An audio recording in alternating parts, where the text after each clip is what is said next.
Hi, welcome to Business Bytes for the corporate soul. Today we're going to speak about time management.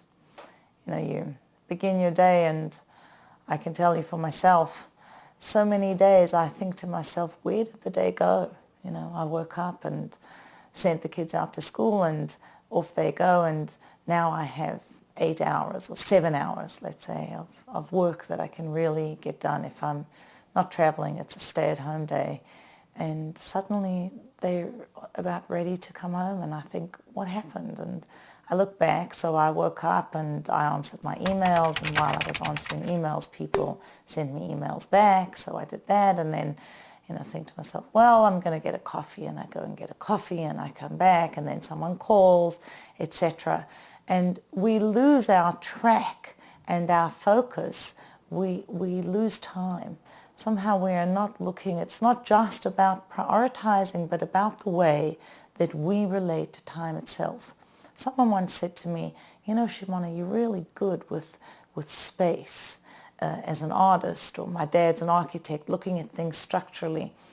You have to think about time almost the way you do a space. You can't fit two things into one amount of time, just like two physical objects can't stand in the same place.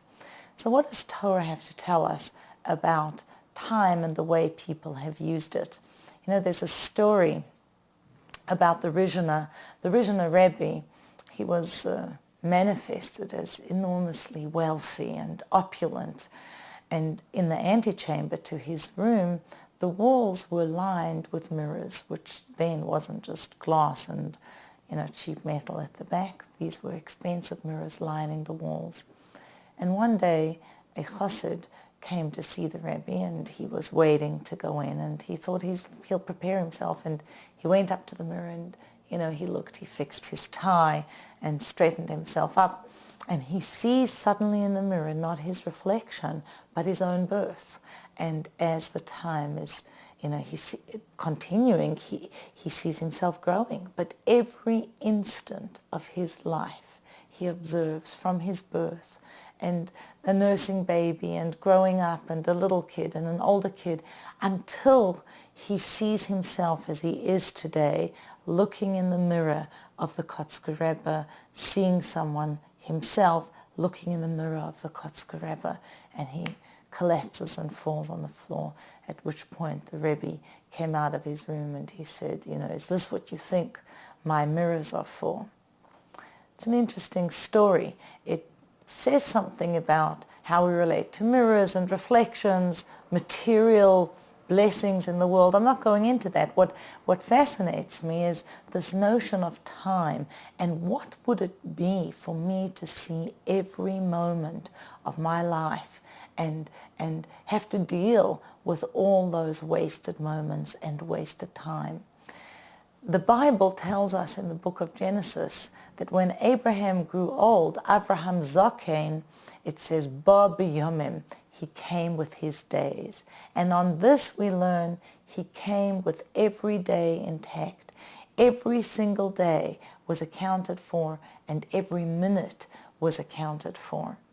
There's actually a Mishnah in Ethics of Our Fathers that says that there were 10 generations from Noah, from Adam to Noah, and they all sinned and caused problems and rebelled against God.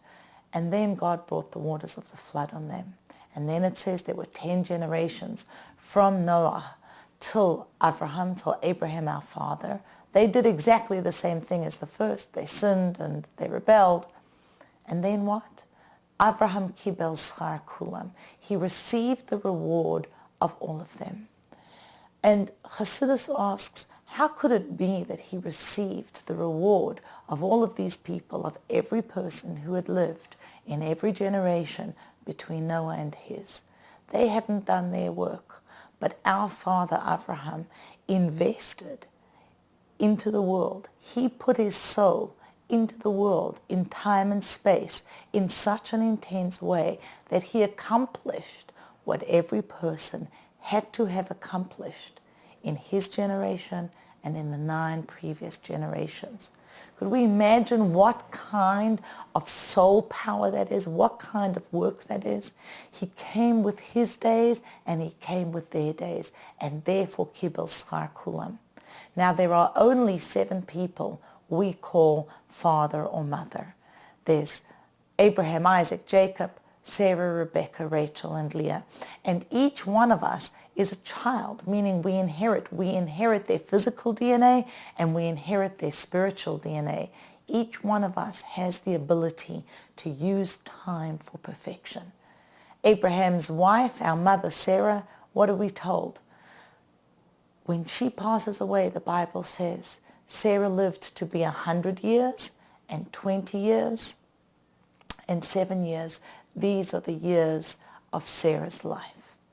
And Rashi comments, and he says various things about Sarah at the age of 120 and 7.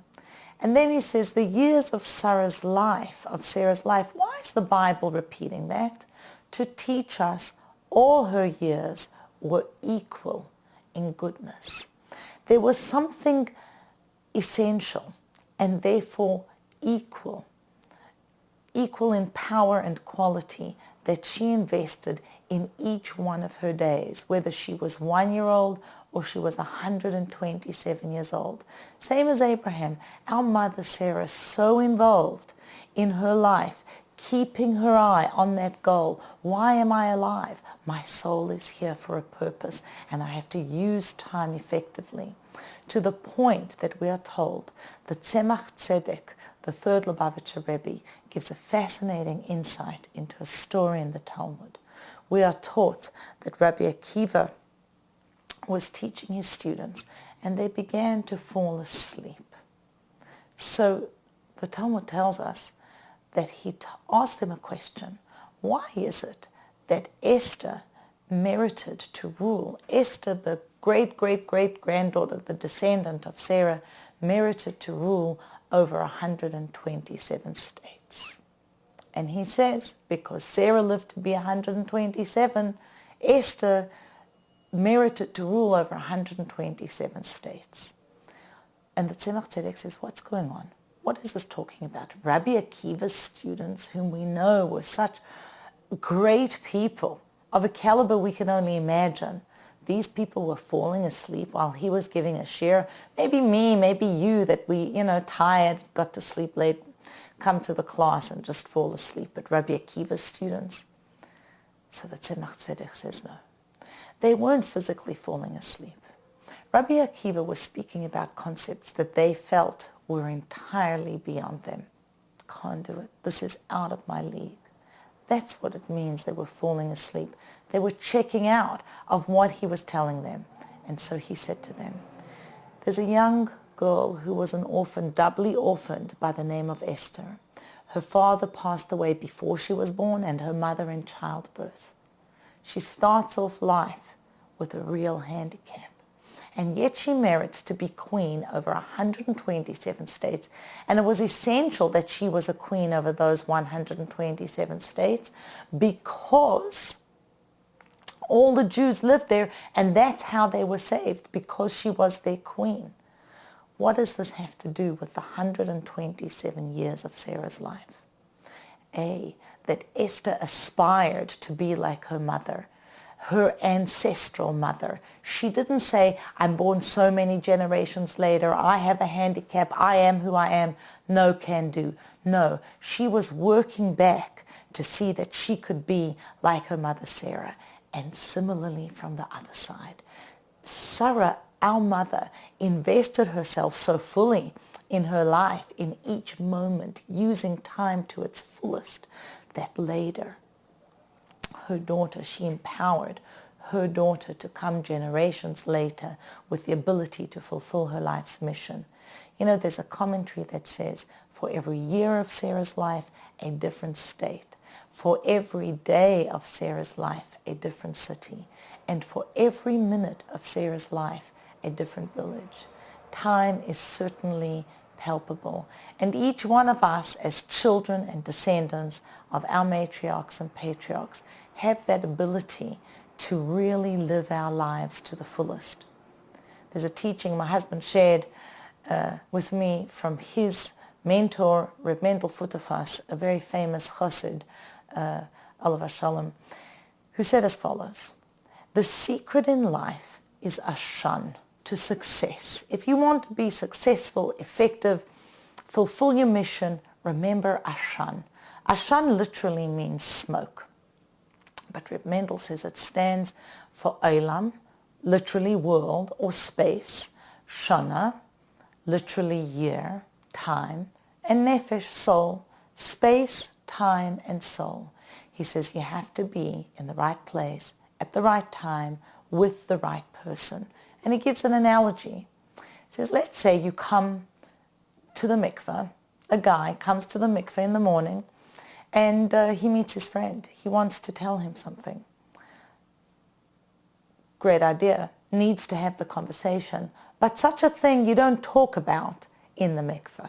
So he holds off. It's the wrong olam, the wrong place. Then he meets his friend in shul. No problem, he can speak about it in shul. But guess what? It's Shabbos. He can't speak about this on Shabbos. Wrong time. So he waits, comes out into the street. One day, meets his friend. It's not Shabbos. It's not the shul. He can speak, but guess what? It's the wrong friend. So Reb Mendel said, we all have to remember the right person, the right place, the right time. And if we're at work, to understand that right now, I have something that I need to do. I have a job that I need to get done.